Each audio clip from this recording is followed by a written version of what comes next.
Manila. Il 3 febbraio 1945 inizia ufficialmente la battaglia per la capitale delle Filippine. Nonostante in un primo momento venga risparmiata sia di bombardamenti aerei che dalle batterie di artiglieria, l'estrema tenacia e le pesanti fortificazioni della resistenza giapponese faranno presto rimuovere ogni restrizione. La battaglia durerà un mese e sarà uno dei più brutali combattimenti urbani del secondo conflitto mondiale, che cambierà per sempre il volto di una città che ancora manteneva numerose testimonianze architettoniche del passato coloniale spagnolo e che veniva spesso identificata come Perla d'Oriente. Le perdite di vite umane saranno altissime, ma lo scotto più alto lo pagheranno i civili, presi tra la distruzione, il fuoco incrociato e la frustrazione dei difensori, con stime di perdite da capogiro. Manila, The Savage Streets è un gioco solitario pubblicato da Revolution Games and designed by Michael Reynala. Il giocatore comanderà le forze attaccanti americane del 14° corpo, cercando di occupare la città difesa dalle forze giapponesi, gestite dal sistema di gioco. È un gioco con meccanica ad impulsi ad area. Ogni turno deciderai come muovere e spendere le tue forze, attaccando le aree occupate dal nemico. Dovrai vedertela con eventi casuali, sono pensati per rallentare il tuo progresso e per rendere il senso di sfida logistica e militare che i comandanti americani si trovarono ad affrontare. Spenderai punti supply. I rifornimenti possono variare di giorno in giorno. Gestirli è un gioco nel gioco e deve essere fatto con attenzione, o ti troverai senza il supporto necessario nei momenti cruciali della partita. Dovrai resistere alle strategie nemiche, cecchini, imboscate, sbarramenti di fuoco. Le strategie di difesa giapponesi rappresentano azioni delle unità all'interno di Manila che possono frustrare il tuo progresso. Simboleggiano anche la testardaggine dei difensori, le enormi risorse che gli attaccanti dovettero spendere per stanarli. Dai che andiamo.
Ciao ragazzi e ragazze, speriamo sempre. Bentornati su Winter Quartering. Mi raccomando però, per non subire le strategie difensive giapponesi, in particolar modo magari un'imboscata dai fanatici quando andate a fare la spesa o tornate a casa dal lavoro, like, share e subscribe to the channel. Se volete supportarmi ancora un po' di più potete anche offrirmi un caffè sulla mia pagina Ko-fi, vi metto il link in descrizione, ma in ogni caso grazie mille a prescindere, grandi. Dai che andiamo, facciamo subito un unboxing e andiamo a vedere cosa c'è dentro questa scatola. Svolgimento a prova di imperatore, scatolozza, mega power. Dentro troveremo dadi, 7 dadi, 4 verdi, 3 rossi, un rulebook all'illustrato di 15 pages, un player aid double sided, una counter sheet e una mounted game board, ragazzi, mounted 22x17 pollici in teoria. Manila, The Savage Streets, here we go. Bene, eccoci qui, andiamo a spiegare un attimo come si svolge il gioco e magari cominciamo anche a fare una partita. Ogni partita durerà 9 turni, possiamo vedere qui nel nostro tracciato, ma se siamo proprio forti potrebbe finire anche prima. L'obiettivo infatti del gioco sarà liberare la città di Manila. Alla fine di un qualsiasi turno in cui controlleremo ogni area sulla mappa, conseguiremo una vittoria decisiva automatica. Mentre se questo non accadrà, come probabilmente non accadrà, scusate il pessimismo, prima del 9° turno, alla fine del 9° turno conseguiremo una vittoria operazionale se noi controlleremo 34 delle 37 aree presenti sulla mappa. In più dovremo assolutamente controllare la cittadella antica di Intramuros, questo quartiere qui. Se non si verificherà una delle due cose, avremo perso. Andiamo a vedere subito questi controlli, come si controlla una zona. Una zona può avere due stati, controllata dai giapponesi o controllata dagli americani. Ok? Una zona è sempre controllata dai giapponesi se vi è presente un'unità giapponese in essa. All'inizio della partita ogni area, a parte le 3 di partenza americane che sono la numero 30 San Rafael, la numero 1 e la numero 2, queste sono controllate dagli americani, tutte le altre saranno controllate dai giapponesi e in ognuna ci sarà un'unità giapponese disposta casualmente che corrisponderà al tipo di terreno presente. I tipi di terreno sono 3, sono l'urban col colore grigio, il fort col colore nero e il clear col colore verde. Noi avremo un grandissimo pool di unità da cui andremo a scegliere casualmente e andranno sempre ad essere posizionate sul lato coperto, occultandoci la loro vera natura sul retro con la loro strategia difensiva e la loro forza di combattimento. Vediamo qui un sacco di unità in avanzo, quindi abbiamo una elevata variabilità al setup, tanto qui registriamo indici di autismo importante perché è messo tutto in ordine, però vedete qua compenso con i segnalini controllo buttati là. Tornando al nostro controllo, un'area può essere controllata giapponese se c'è presente un'unità giapponese, questa è sempre controllata dal giapponese indipendentemente se c'è anche una nostra unità. Se un'area non ha un'unità giapponese è controllata dall'americano, che ci sia una nostra unità o anche no, basta che non ci sia un giapponese, se c'è è giapponese, se non c'è è americana, basta. Bene, altra suddivisione, un'area controllata dal giocatore americano, che nel gioco abbiamo anche dei segnalini controllo per tenere traccia, ma io non li uso perché secondo me sono superflui. Però un'area che è controllata americana si chiama anche vacant, vacante, cioè non c'è un'unità giapponese, ok? Mentre controllata dal giapponese potrebbe essere anche contested, cioè ci sono sia loro che noi, però il controllo è sempre giapponese perché c'è il giapponese, quindi giapponese no giapponese, questa è la questione. Bene, parliamo dei limiti di stacking. Le 3 aree di partenza americane, quella a sud la numero 30 e la numero 1 e 2, non hanno limiti di stacking, qui è limitata la questione. Ogni altra area ha il limite di 6 unità di fanteria o armored più un qualsiasi numero di HQ e eventuali segnalini support. HQ e support non contano ai fini dello stacking, solo armored and infantry con i simboli NATO e le silhouette per gli armored. Per quanto riguarda il nemico, una sola unità giapponese sarà sempre e solo presente in ogni area, mai di più. Continuiamo a parlare della mappa. Abbiamo i nostri terreni che sono di 3 tipi, abbiamo accennato. Ognuno si contraddistingue per un modificatore di difesa. Il fort ha un +4, è quello più forte, più difficile. Poi ci sarà l'urban con +3 e il clear con +2. Movimento, qui ci si muove per aree adiacenti, c'è un'eccezione, ovvero il quartiere di Intramuros non è adiacente al quartiere Tondo, numero 12, si chiama proprio Tondo, e San Nicolas l'11. Questi non sono adiacenti a questo e viceversa. Altra nota, l'area 30 è adiacente alla 27 tramite, vedete questo bordo qui a sud della mappa giù, lo so, è un po' imbarazzante la cosa, ma queste due sono adiacenti, importante notarlo e saperlo. Ultima cosa, vedete queste bandierine qui americane sulla mappa, queste stanno a indicare se conquisteremo quell'area il nostro tracciato morale salirà di 1 e sarà importante.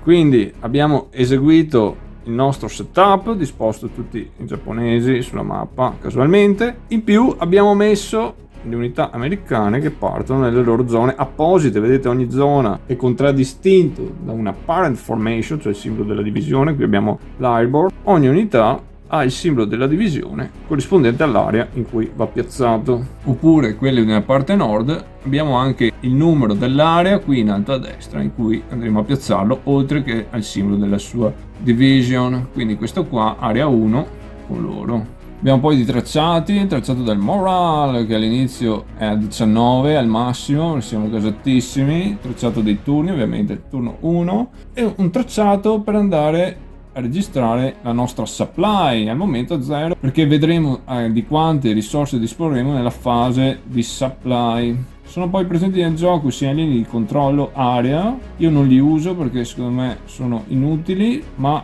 se voleste usarli questo andrebbe posizionato al 3 perché all'inizio controlliamo 3 aree, le 3 di partenza. Abbiamo poi una riserva generale di Use Support, questa sarà tutta la roba disponibile da acquistare con i nostri punti supply. Vediamo nella mappa, poi ci sono le caselle di Unit Out of Action, queste fuori dall'azione, insomma potranno essere riacquistate. Non c'è l'eliminazione definitiva in questo gioco, a parte un'eventualità in cui i leader possono finire KIA, Killed in Action, solo i leader però. Poi avremo anche gli Available Support Units, ovvero i support che acquistiamo con il nostro supply andranno messi qua per segnalare che sono disponibili. Una volta spesi tornano in riserva. Vedete qui abbiamo la Random Event Result, tutte le nostre cheat degli eventi, ogni turno eventualmente ne sarà attivo uno. Abbiamo poi il nostro tracciato Attack Defense Value, questo non c'era in Stalingrad e ci aiuterà a tenere conto dei nostri valori di combattimento. Infine qui abbiamo un display dei reinforcements, nello specifico il turno 2 entreranno queste unità airborne che andremo a piazzare nell'area 30 o la 27 o la 28 se le avremo conquistate, mentre al turno 6 arriveranno altri mezzi corazzati che entreranno nell'area 1 e nell'area 2, però avremo anche un withdrawal, cioè queste unità qui che vedete in mappa andranno ritirate definitivamente dalla partita e se in quel momento saranno nella casella Out of Action perderemo un punto morale per ogni unità in questa situazione, quindi no buono. Ragazzi, intanto qua io non sono delicato per queste robe di solito, ma volevo far notare che si registrano anche qua livelli di criminalità altissima, perché per i colori delle silhouette, cioè veramente. Poi quando anche li mescoli con sti qua, questi sono un po' più scuri, ma vedete che roba, come fai a distinguere? Alle volte problematica la questione tra sti tre, cioè almeno un po' di più di. E anche quelli sopra, cioè, per esempio abbiamo queste tonalità di verdino un po' meglio, ma molto molto criminale questa cosa qua, ma va bene. Tanto che guardiamo i counter, andiamo a vedere i valori. L'ora a sinistra sarà il nostro attacco, quella a destra il nostro movimento, niente di che. Qui il simbolo della divisione più l'area di piazzamento iniziale. La simbologia NATO, tanto per identificare se sono infantry or armored unit, che hanno però la silhouette, quindi niente di che. Abbiamo anche un counter di un Japan, allora lui presenterà il suo valore di difesa e la sua strategia difensiva. La strategia difensiva andrà utilizzata quando noi dovremo fare un mandatory attack, che vedremo dopo.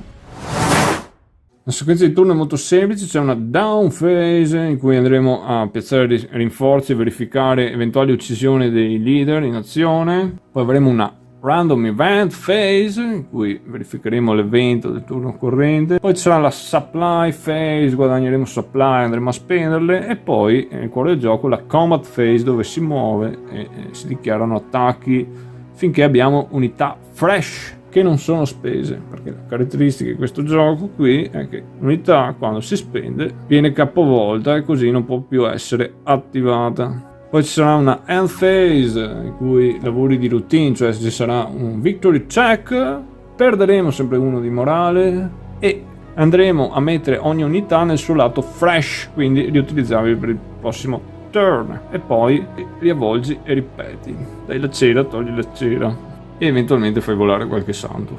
Ma andiamo a cominciare la nostra partita e spieghiamo altre robe strada facendo.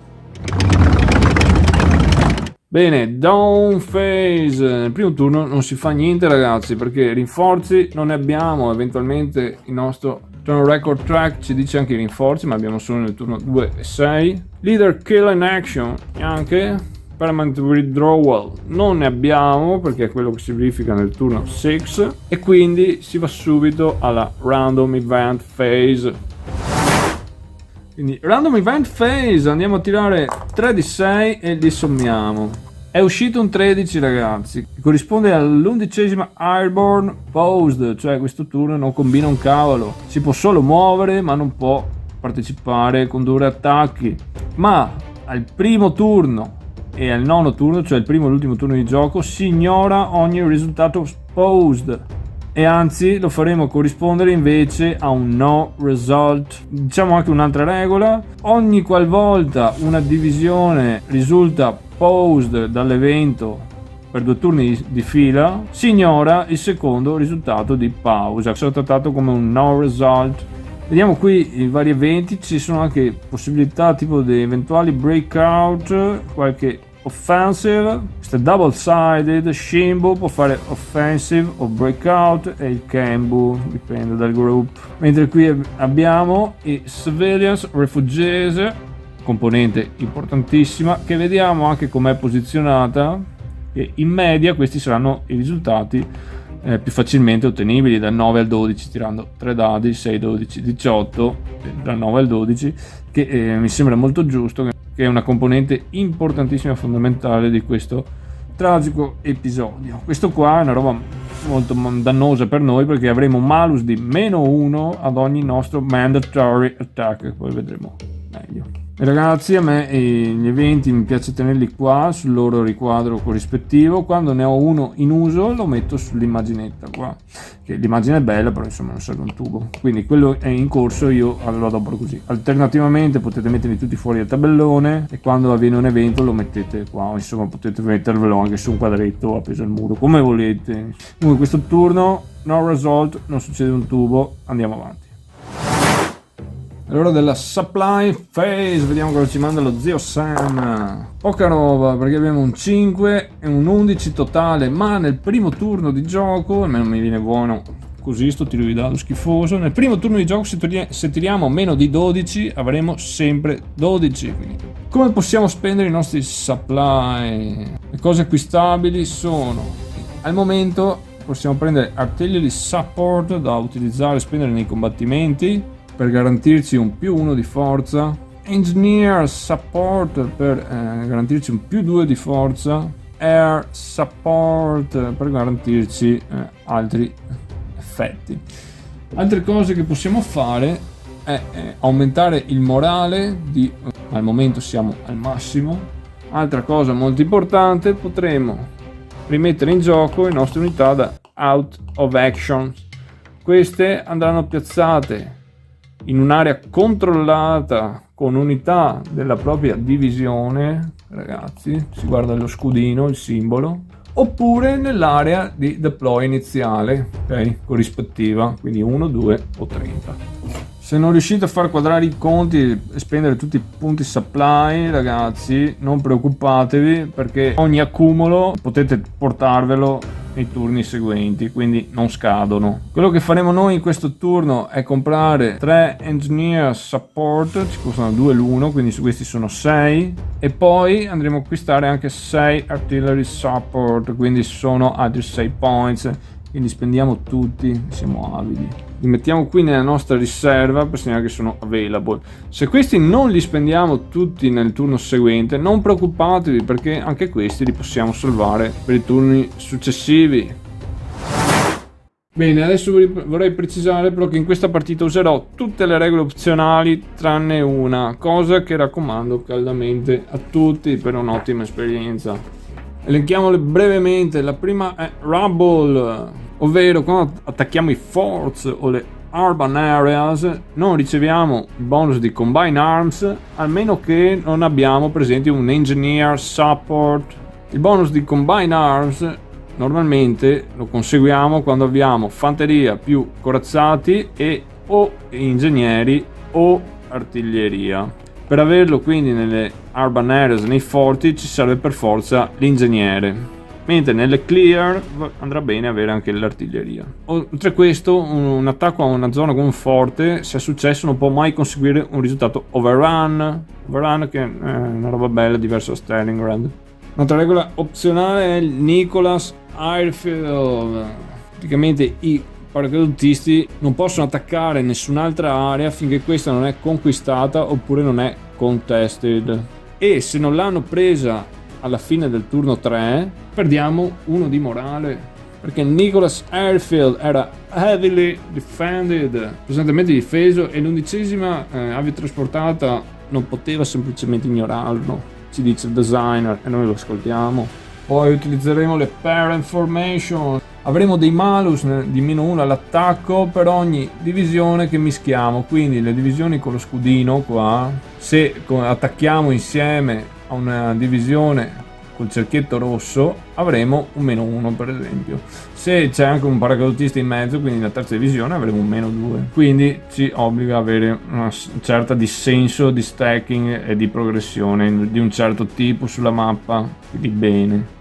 Utilizziamo poi il Historical Artillery Support Restrictions, un massimo di una artiglieria support, segnalino ragazzi, al massimo uno può essere piazzato in una single area durante la risoluzione di un combattimento, ma a partire dal quarto turno, quindi il 15-17 febbraio, questa restrizione è annullata e la regola normale si applica. Questo perché storicamente il generale MacArthur desiderava preservare la città di Manila dalla distruzione immane che poteva succedere. Per questa ragione aveva proibito l'uso di artiglieria a parte su bersagli selezionati, però l'estrema tenacia della difesa giapponese eventualmente gli ha fatto cambiare idea. Quindi noi piacciono le cose tematiche, quindi facciamo così. Poi faremo l'Early Lead Unit Declaration, vedremo che quando inizieremo il combattimento ci sarà sempre un'unità da dichiarare come la Lead Unit, quella che va in avanguardia, che guida il nostro attacco.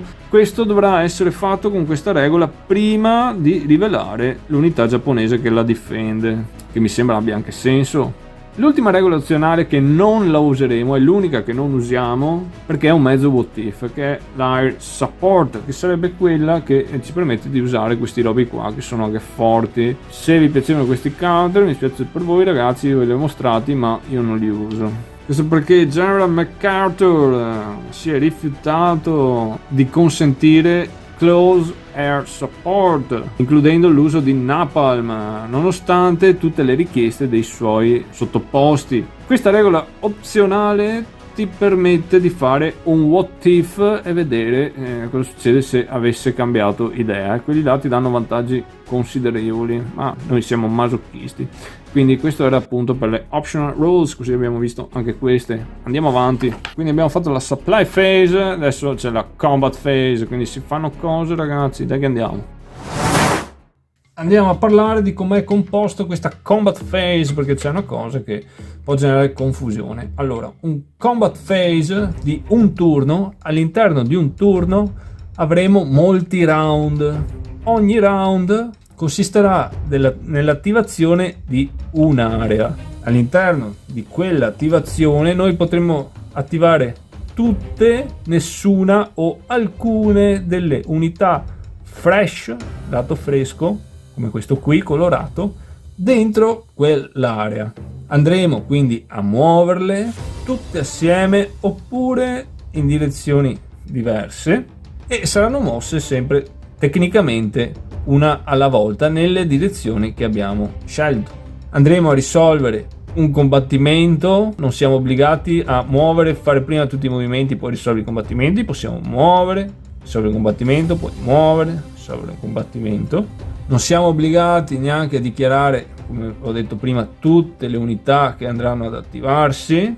Dopo la nostra attivazione andremo ad attivare un'altra area in cui c'è almeno un'unità fresca, quindi inizierà un altro round. Un round corrisponde a un'attivazione. Questa area potrebbe essere anche la stessa che abbiamo appena attivato. Se ci sono altre unità fresche che non abbiamo scelto di attivare o muovere dentro il round precedente. Questa cosa è importante tecnicamente, perché poi praticamente non ve lo ponete questo problema, però tecnicamente c'è della confusione manuale, potrebbe esserci su questo punto, a cui ho ampiamente verificato col designer. La confusione si genererebbe dal fatto che c'è scritto che tu non puoi muoverti dentro un'area in cui si è appena risolto già un combattimento, con altre unità, ma questo è all'interno della stessa attivazione, cioè un round. Il round successivo, che è l'attivazione successiva, posso muovere unità dentro perché è un'altra attivazione, non è all'interno dello stesso turno, è all'interno della stessa attivazione questa restrizione qui.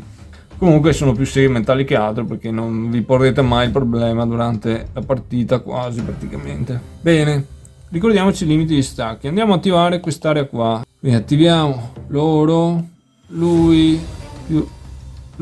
e lui. Questo è un tecnicismo, ragazzi, tanto farvi capire, dopo non fate così, muovete direttamente. Tecnicamente sempre muovere uno alla volta, quindi andiamo a farlo fino al limite di stacking. 1, 2, poi abbiamo 3, 4, 5 e 6. In più avremo i nostri HQ che non incidono sul limite di stacking, quindi abbiamo 6 units tra Armored e Infantry e 2 Headquarters.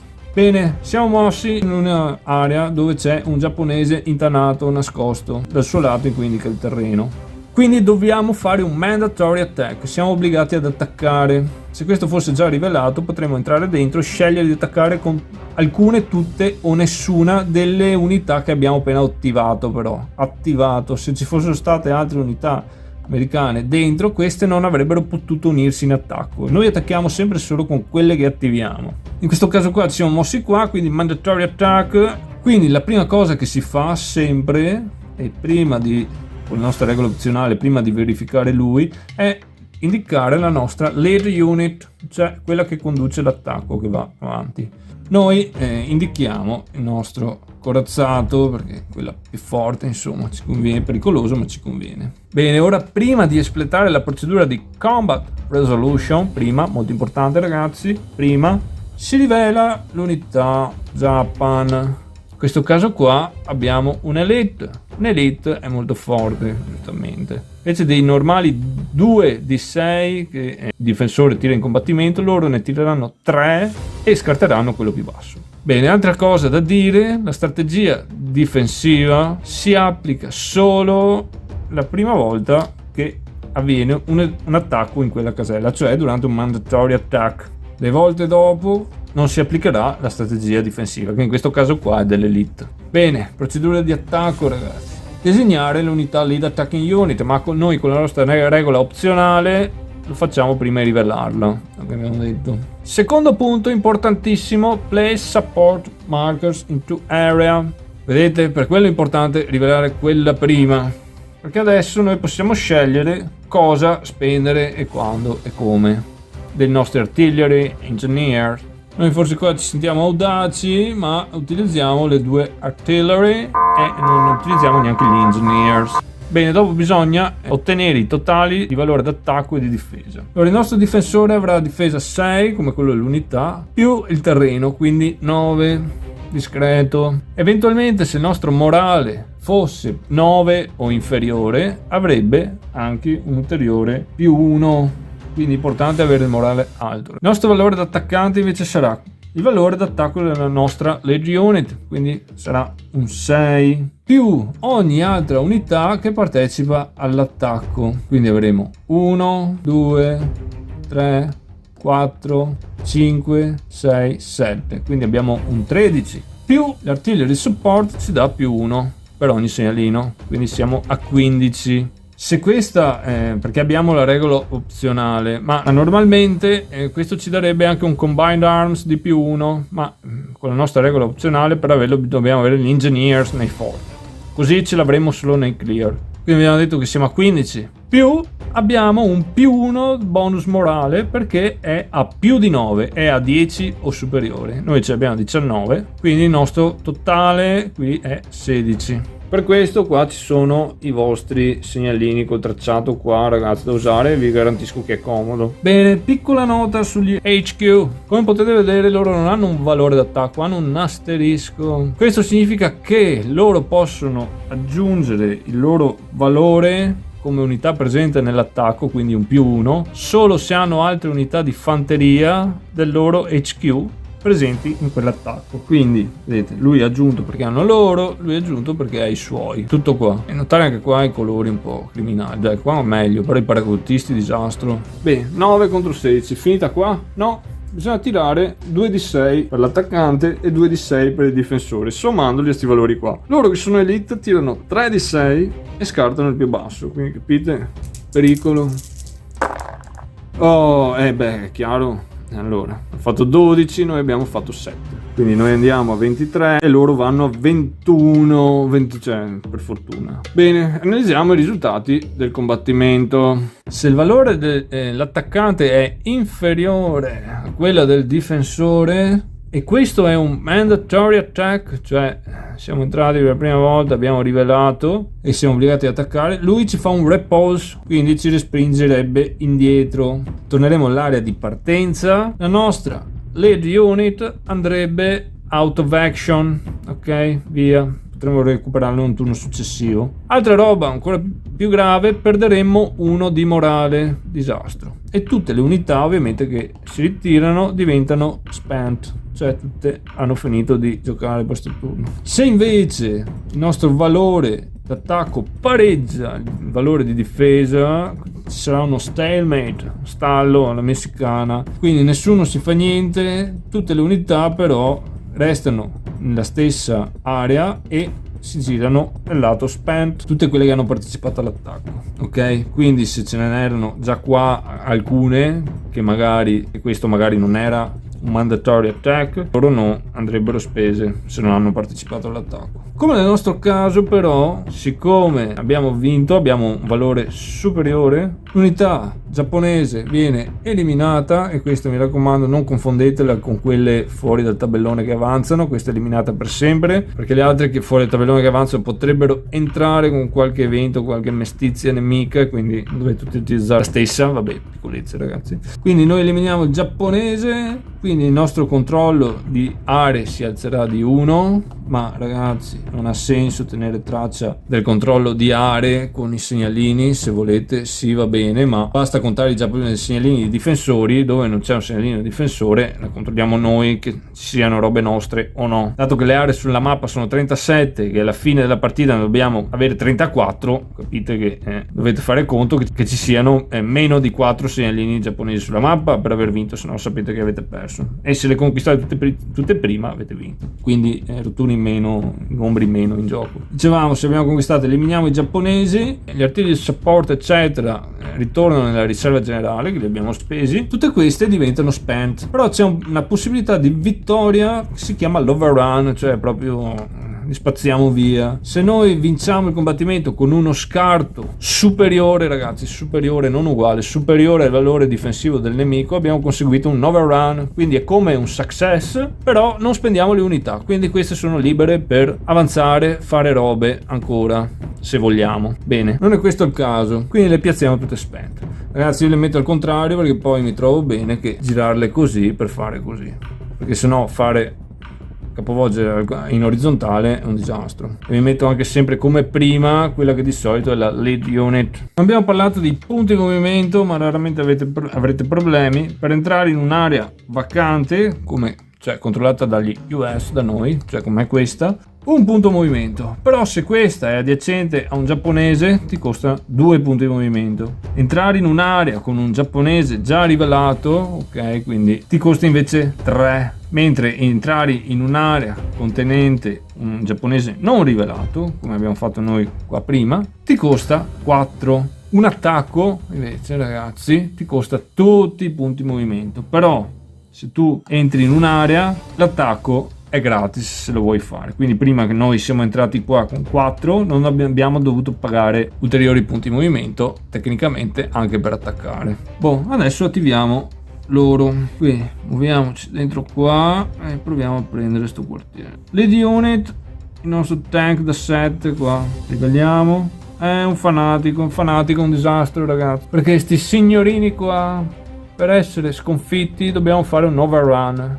Ogni nostro risultato di success è trattato come uno stallo alla messicana, anzi uno stallo alla filippina, non alla messicana. Quindi problema, quindi qua dobbiamo pestare forte. Il problema è che loro hanno un 8 più 3 è un 11, una difesa formidabile. La nostra lead unit è da 7 e qui avremo un più 4, quindi sarebbe già un 11, partiremo pari. Quindi o pestiamo sull'acceleratore, che potremo anche provare a farlo. Quindi utilizziamo un engineer e più 2 artillery support, anzi utilizziamo 2 engineer. Quindi cosa abbiamo? Un 7 più 4, 11, più 4 degli engineer, abbiamo 15, più 2 dell'artiglieria, 17. Questa volta abbiamo il combined arms, perché nell'urban abbiamo gli engineer, quindi un 18 e più 1 di morale, perché abbiamo 10 o più, 19 contro 11, ragazzi. Adesso bisogna pregare, vedete qua volano madonne.